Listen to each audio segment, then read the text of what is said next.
A very good evening to you all. Welcome to this program, Deadline, on Osbc television. Babatunde Bolatito, my name.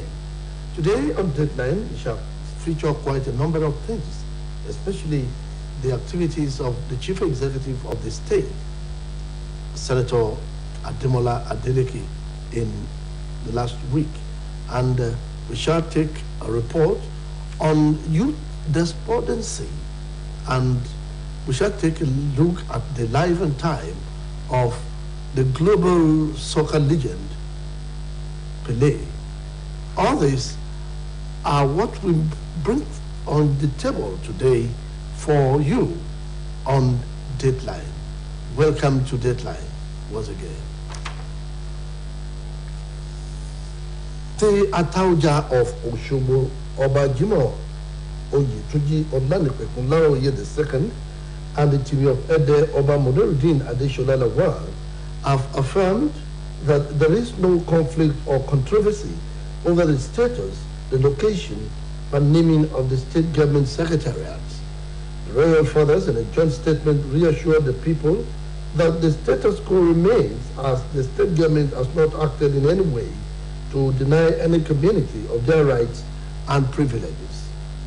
They blame some political forces for attempting to politicize the issue to foment trouble and destabilize the state.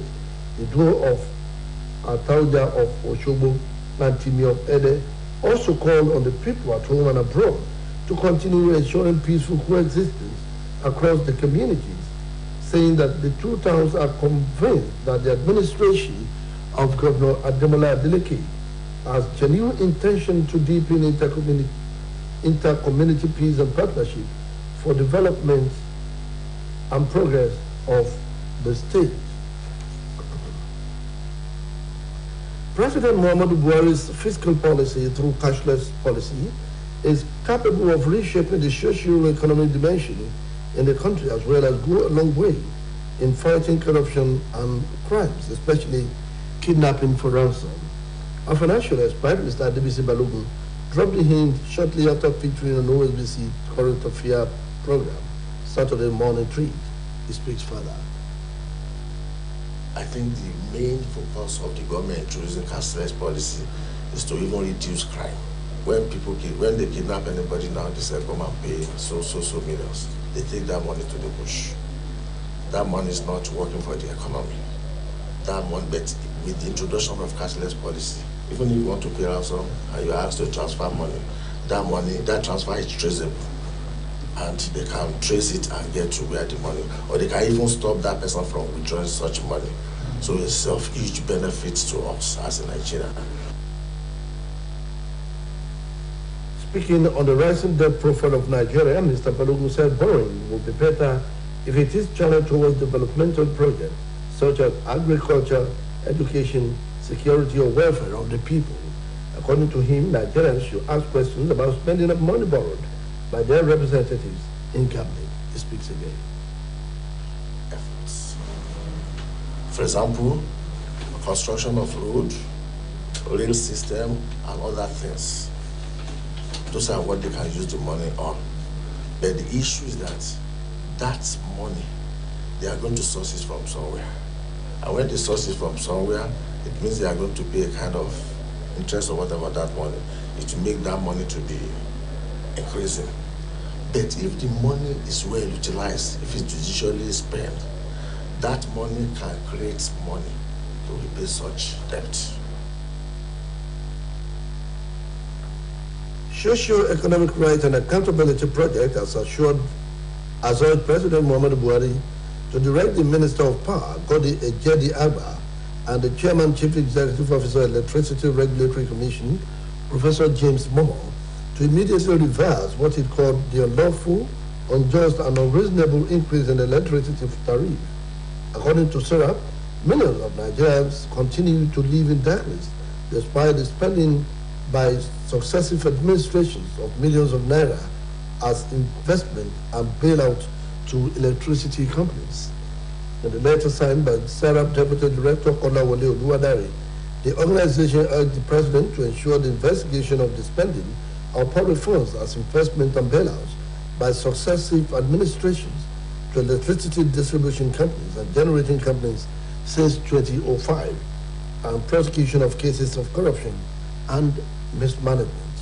Following reported approval of the Nigerian Electricity Regulatory Commission, electricity tariffs were increased across discos in the country in December 2022. Several prepaid customers have reportedly confirmed the increase. Both the Minister of Power and NERC are yet to confirm or deny the increase. Meanwhile, Nigerians have kicked against the secret hike in electricity tariff, saying that the increase will have adverse effect on the populace. Those who spoke with Osbc News and separate interviews on the secret hike in electricity tariff called on government to intervene and stop the hike. Oluwatobiloba has the details. Controversies have continued to throw the quietly increase in the tariff payable by power consumers across the country, which they say it is unacceptable even with the harsh economy realities in Nigeria. Recall that most of the power distribution companies did not make this known to the public. According to reports, the tariff increase was first observed on the tariff band, a non-MD which was increased from 57.55 naira per unit in December to 68.2 naira per unit. Speaking with Osbc News on this development in separate interviews, consumers of electricity, including Prince Ayodele Oke and Mr. Folabi Kolawole, bemoaned the act of electricity distribution companies, noting that they are not being considerate even with the dastardly situation they are in with the situation of the nation's economy. They added that mostly the power supply is not constant, which has not in any way aided the growth of companies and other developmental projects. The respondents, who found that the over 3 trillion naira injected into the private power sector, described it as outrageous, saying that the sector is making Nigeria and Nigerians dry. When some houses will be told to pay like 25,000-30,000 naira in a month, is actually on their eyesight. I just pray that the government will be able to do something to our people, to the downtrodden masses, so that at least they can have something to really enjoy in this country. As a matter of fact, the light is not even there, and when it comes, it's quite epileptic. And with that, we should not be paying through our nose. So let the government do something. They called on the federal government and other stakeholders to help regulate electricity tariff plans and also make sure the epileptic power supply will be something of the past so as to attract foreign investors, adding that this will make the nation a better place for us to live if necessary measures are considered. Oluwatobiloba Odunuga, Osbc News. And out of political stories. Endorsement of a candidate is part of political indices in as much as the nominator and the nominees are credible in the face of political relevance, lest each may play foul during the electioneering. A political scientist, Mr. Leko Muyemi, stated this while speaking to Osbc News. According to him, the Nigerian bigwigs will do better if they can concentrate on playing the role of national leaders instead of throwing their weight behind a particular political camp. He speaks. Obasanjo is being regarded as an elder statesman that should try as much as possible to work together, to harmonize, to synchronize all the political or the divergent views of the political aspirant and bring them to the table and tell Nigerians these are the things they want to do. You can organize just like Abubakar is doing. He has a peace movement in Nigeria. Before the election, they have to sign. Then you have Gowon praying for Nigeria. I think Obasanjo, rather than coming up with one candidate or the other today, he should find a way. He has the wherewithal. He can call all of them, come to Abeokuta. I want to say that all the presidents will be present there. Bring all the academia, bring all the captains of industries in Nigeria. Let them educate these aspirants how to go about it, how to solve the problems of Nigeria. As for the security, bring all the service chiefs and what have you, let them discuss. There was a partial disruption of collection of permanent voter cards in some part of Ipoba Oka local government area of Edo State as the Independent National Electoral Commission began the distribution of PVCs at ward levels. The head of INEC Voter Education in Edo State, Timidi Wariowe, in a statement in Benin City, the Edo State capital, said the disruption occurred in 5 wards of the state. According to the statement, the Independent National Electoral Commission in Edo State has received reports of unruly incidents in which degenerated into disruption of collection of PVCs and threats to officials and materials in some registration areas.